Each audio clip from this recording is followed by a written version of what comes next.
Hey everyone and welcome. We've put together a really practical 5-minute deep dive into glaucoma management, and it's built specifically for us, for pharmacists.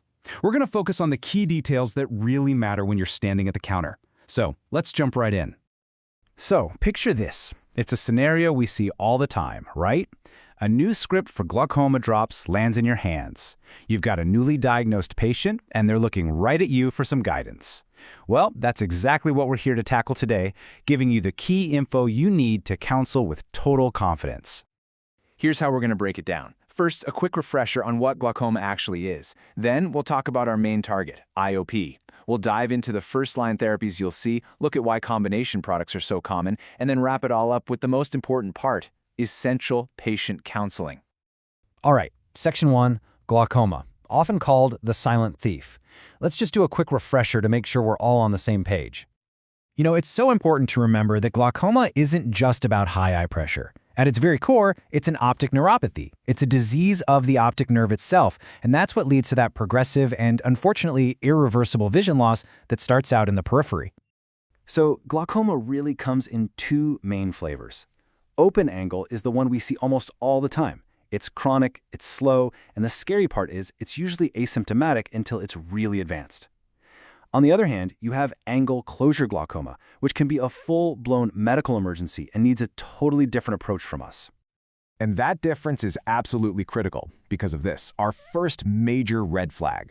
If a patient ever calls or comes in complaining of sudden, severe eye pain, blurred vision, maybe seeing halos around lights, and especially if it comes with a headache or nausea, that screams potential angle closure attack. They need an immediate, urgent referral to an ophthalmologist or the ER. No question. Okay, so now let's switch gears and talk about our treatment strategy. When we're managing glaucoma, what's our primary target?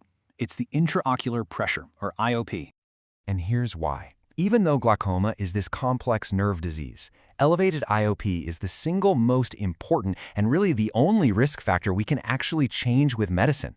This is the whole game. Every single therapy we use is aimed at bringing that pressure down to preserve whatever vision is left. But here's what makes this disease so sneaky. Get this. Up to half of all people who have glaucoma actually have an IOP that's in the quote-unquote normal range.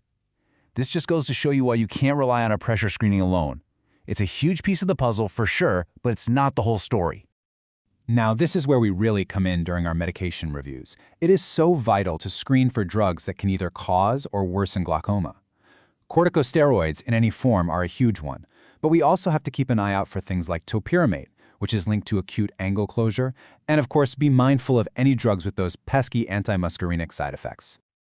All right, let's crack open the Pharmacist toolbox and take a look at our first-line pharmacotherapy options. What are we working with? Okay, so prostaglandin analogs are a super common first choice. You want to make sure you counsel patients on the potential for their iris color to get darker and for their eyelashes to get longer. With beta blockers, our number one safety check is screening for asthma or COPD.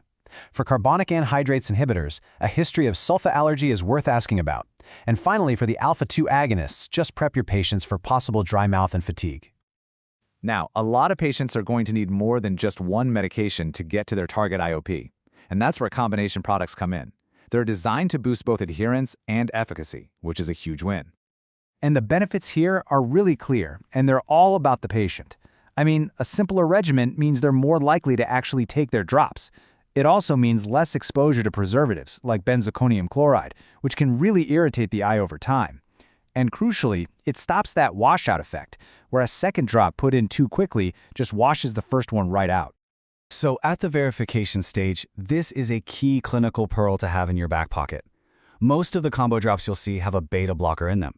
So for your patients with asthma or certain heart conditions where beta blockers are a no-go, remember that the brimonidine/brinzolamide combination is our go-to non-beta blocker alternative. And that brings us to our final and, I think, most important section, patient counseling. This is truly where our expertise directly impacts whether a patient succeeds with their therapy and stays safe. This is where we make the difference. Honestly, if you teach a patient only one single thing, make it this technique. It's called nasolacrimal occlusion. So after they put one drop in, they need to gently close their eye and tell them, don't blink. and then just press lightly on the inner corner of their eye for a couple of minutes. This one simple step makes a massive difference in reducing systemic absorption and the side effects, like bradycardia from beta blockers.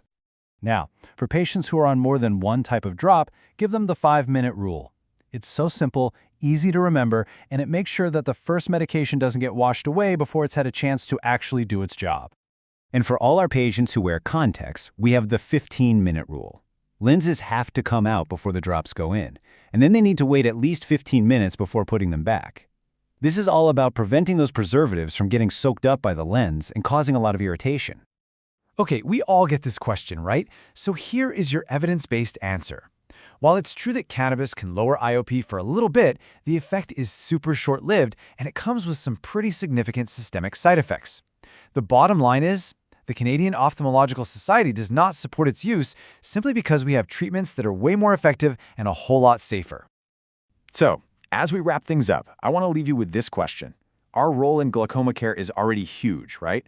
From identifying patients who are at risk to making sure they stick with their therapy. But as our scope of practice continues to expand, what's next?